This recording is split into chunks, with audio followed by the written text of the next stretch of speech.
Hello, I'm Dawn Stiegel with faithfullyyours.net, where we encourage you to remember God in your scrapbooks. Today I hope to give you one idea by creating a Faithbook layout from start to finish. For the base of my layout, I'm going to be using the pumpkin paper from the Autumn Blessings collection. It's actually not paper, it's a pretty thick cardstock weight and double-sided. The reverse side is our solid cross texture. All of our papers come double-sided with the solid cross texture on the back. We also offer the solid cross texture in a single-sided. This is great for card makers or for doing layering and matting, which is my intention for today. These are the photos I am going to be working with today. When I was designing this pumpkin paper, all I could think about was the pumpkin farm. So now that we've been to the pumpkin farm this past weekend, I can't wait to scrap my photos. I've also picked out this journaling block from our cutouts paper. I like how it coordinates with this up here, so I thought maybe I'd use it for a title or maybe a journaling block. So I'm going to be using that. I've also pulled out some scraps from previous layouts and projects I did. If you follow the Faithfully Yours blog or are a subscriber to the e-zine, you've probably seen a couple of my layouts where I used these papers. And also from our cutout strips, I have some border strips that I thought I might be able to use somewhere in my layout. And also from a project I did several months ago, I created a bunch of these die-cut flowers, and all from the Autumn Blessings collection, so I thought maybe I could use them somewhere in my layout. So let's see what happens and go ahead and get started with the layout. I'm going to start with the photos. Usually when I scrapbook, I like to keep everything even and nice straight lines. I tend to scrap in a more graphic.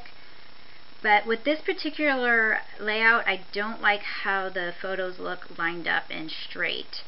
I think with the roundness of the pumpkin and the roundness in the label that I don't want that straight, sharp angles.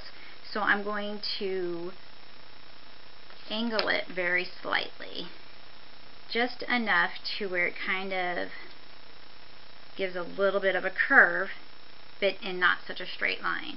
And for my photos, I decided, at first I wanted this photo on this side so I can cover up the shadow down here. However, with this photo being a close-up, it looks a little heavier, and I like to put heavier items on the left-hand side.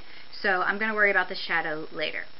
And as I mentioned before, I wanted to use the blue solid cross texture single-sided for my matting. So I'm going to go ahead and do that right now.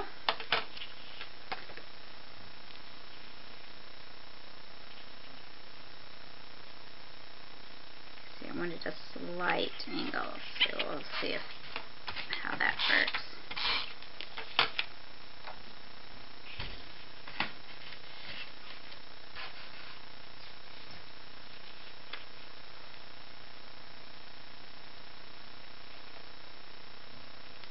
Okay, we'll go with that. And now I have my photos at a slight angle and matted. Now I am not going to trim off down here just yet because I'm not exactly sure what I want to do. I don't know if I want to do more of a traditional mat or have this extra space down here for something else. So I'm just going to hold tight with that for now. And what I'm going to do is take this label from the cutout sheet, and I think I'm going to use this to cover up the shadow, but I don't like this excess border, so I'm going to trim that out. These were designed this way to go with the Project Life pocket pages that you can just easily insert in. They're 3x4, so it's perfect for that. But for this particular layout, I want to trim it out, so I'm going to do that. And I think what I want to do is actually put my title on this spot. I don't have a lot of alphabet stickers. Mainly I have some chipboard and some black and white stickers, but I really don't like that with this particular layout. I think what I want to do is grab this green from the border strips and using my Big Shot and my alphabet die cut, I'm going to cut out my title. So I am going to go take care of my title and trim out my spot, and I'll be back. Okay, we are back. I have my journaling spot trimmed out, and as you can see, I decided against putting the title there because I didn't like how the green didn't seem to show up very well on the blue. So instead I decided to put it up here in the sky part of my photo so it really shows up well. So now I need to find something else for my labels, for my journaling spot here. But, so that's something I need to do, is finish up by adding journaling and a few embellishments to bring it all together. What I am thinking about doing is using these scrap pieces here of the wheat solid cross to use for my journaling, and add that in down here.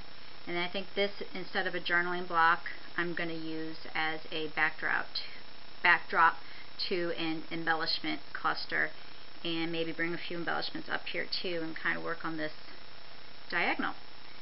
So that's where I am. I'm going to go ahead and take care of the journaling and do a little bit of embellishment, and I'll be back. Okay, so I've adhered the journaling spot and created my journaling and cut it into strips, and went ahead and adhered that. I adhered my photo block down. So now all we need to do is embellish. So I am taking these flowers that I had showed you earlier, and I'm going to arrange them around here. I've already adhered some adhesive to the back that will hopefully peel right off. Not real easily, but it's, and I'm going to add it right about here. And I have this epoxy accent. This is also part of the Autumn Blessings collection. I'm going with the green twig. Oh, I dropped it. Cross. Well, come on. Well, let's see if I can drop it in the right place. And that's just going to be the place right there that it was meant to go in, right? And then one final flower. And let's see, how do I want to attach it? Get it right here. There we go. So now I have my cluster of 3. And I want to do something similar up here. I want to take the same journaling strip and bring it up here to kind of balance everything out. So what I'm going to do is add the date in here.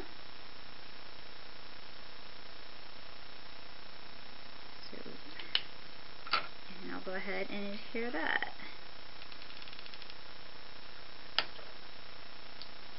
I have it go right about here, a little bit on the mat, a little bit off the mat, and take another flower from down here in this cluster area and bring it up here too, and balance the whole thing out.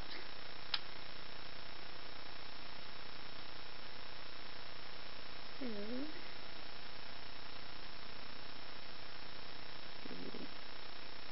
I don't want to cover up the words on up here, or my date right there. So I have a cluster of 3 down here and kind of 3 here. I'm not really sure if I'm totally happy with that, but it works for me. So I think we have a completed Faithbook layout. Just to give you a couple things of how I incorporated my faith, up here is actually a verse. I don't know if it's readable to you. It's Deuteronomy 16:15 that talks about harvest. And that is actually something I wanted to do with in the photos, was be able to pick out some of the pumpkins all throughout the patch, of kind of symbolizing that the harvest is ripe. And while I don't explain that, and someone who doesn't maybe looking through the scrapbook may not understand that, but for me personally, it has meaning, and it helps my faith grow.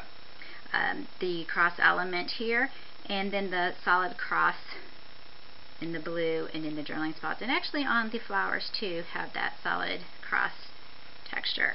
So it's just a subtle way to add your faith and without overpowering, and still be able to tell the story. So there's the finished layout. Thank you for joining us today. For more Faithbooking inspiration, be sure to visit faithfullyyours.net.